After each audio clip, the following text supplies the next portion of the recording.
your own teachings.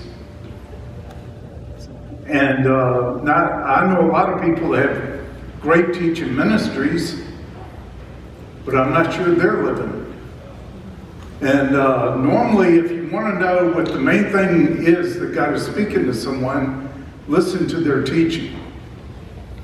And but we need to apply it. We need to understand too that things He's showing us is for us first.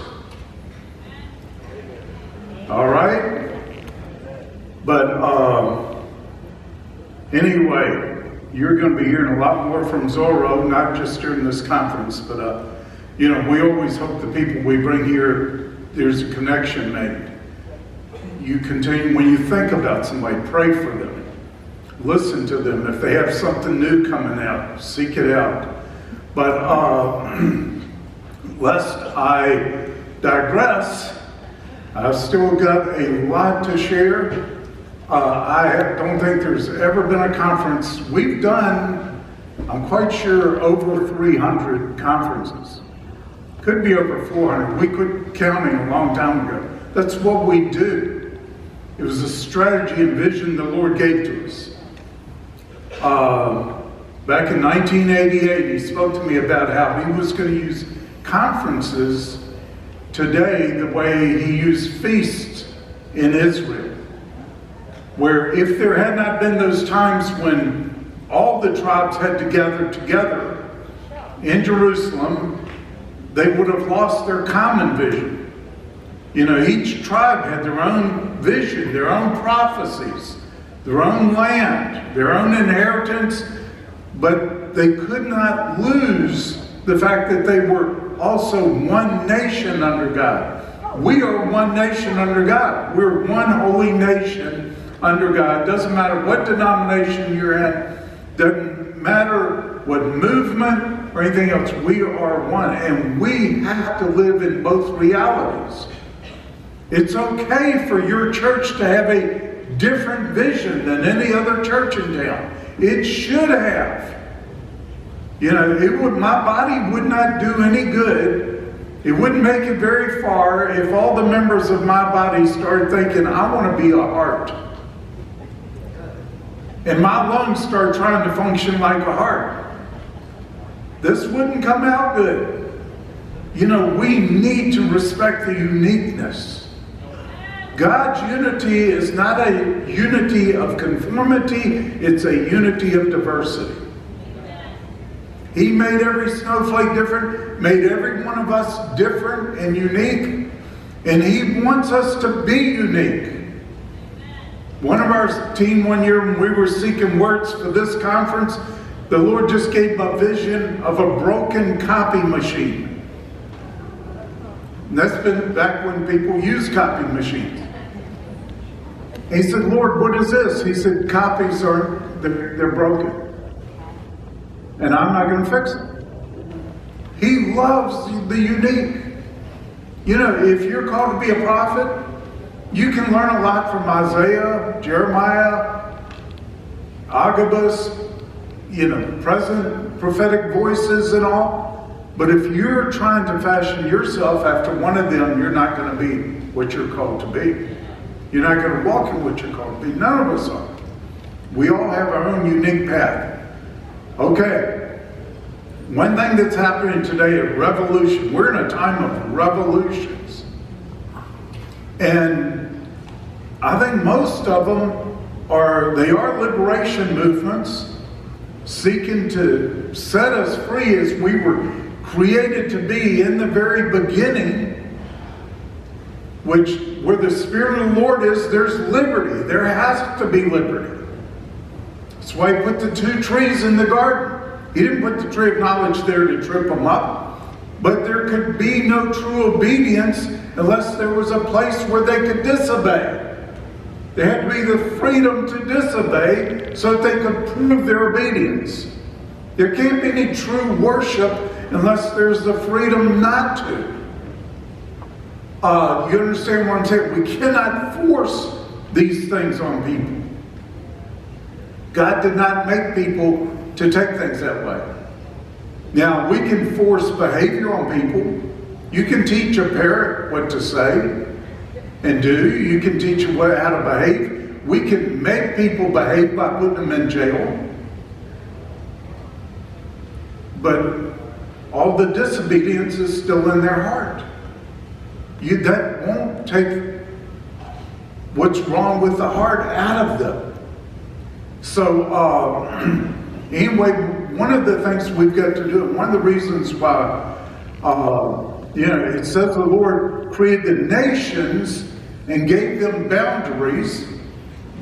And have you ever wondered why every nation on earth has borders except, and that's great, everybody believes it. We have spent billions of dollars helping other nations secure their borders, but everybody thinks it's wrong for America to have borders. Isn't that bizarre? And listen, I am thankful for all those who want to come here, or I should say for most of them that want to come here. There's some really bad people trying to get in here to do bad things to us. But in the midst, the Soviet Union had to have a wall to keep their people in because everybody was trying to escape. Everybody wanted to. We have to have walls to keep people out so we can control who comes in. And I am thankful to live in a place that has to have walls for that reason, but we still have to have them. God created the boundaries, and He put a curse on anyone who would move the ancient boundaries. Why? He wanted to preserve the identity of the nations. When He said He made man in His image, it isn't that we have legs and arms like God and whatever. No. He made mankind in His image.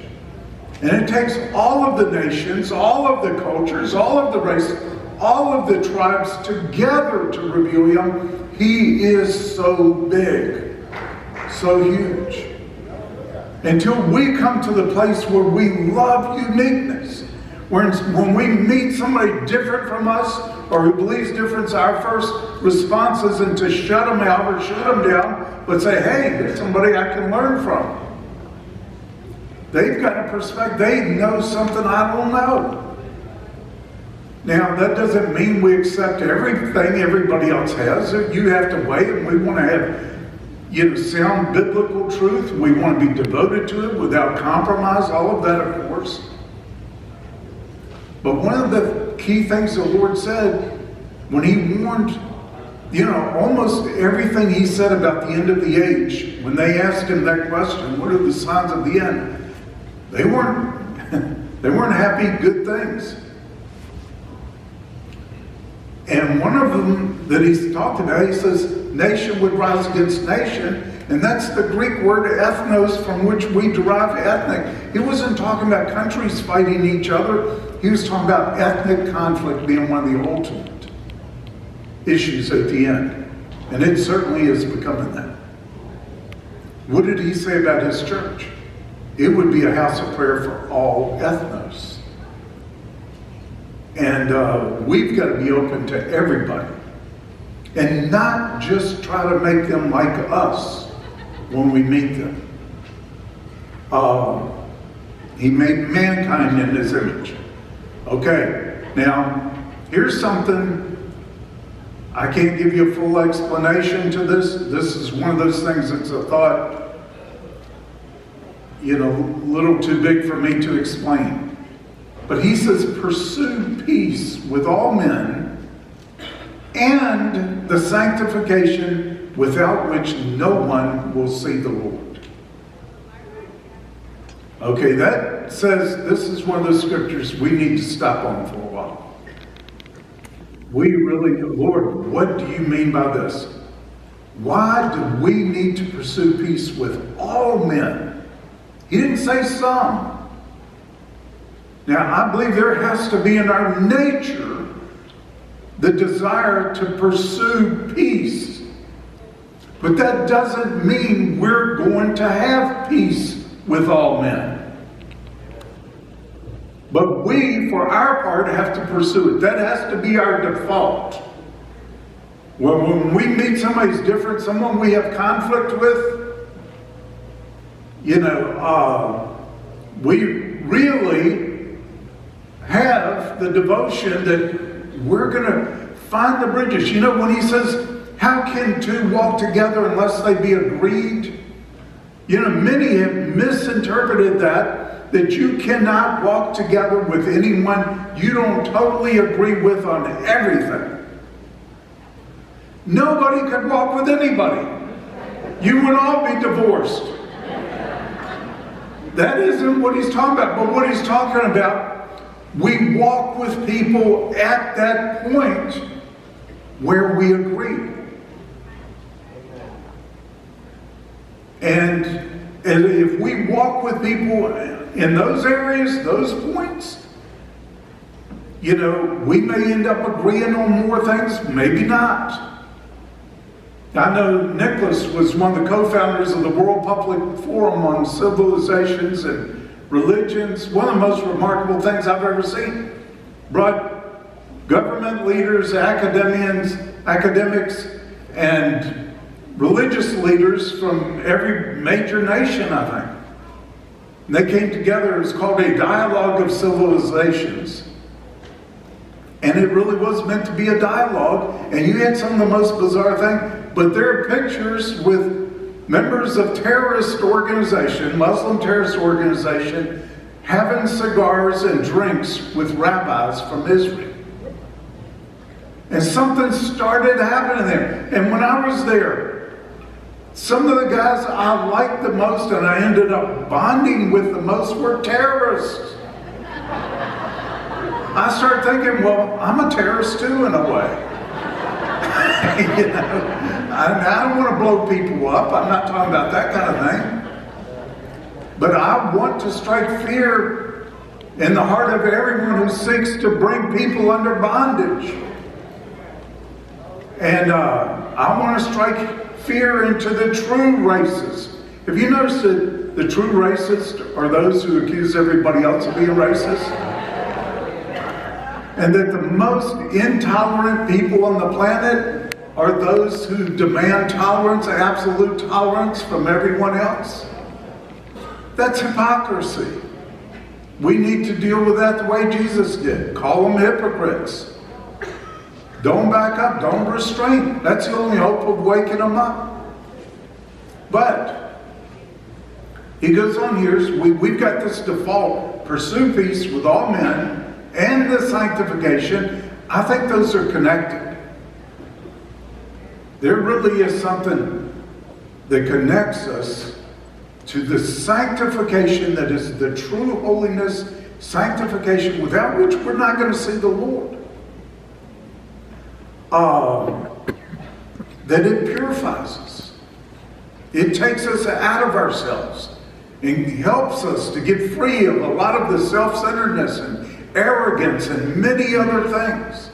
That we really need this discipline to pursue peace even in times of war.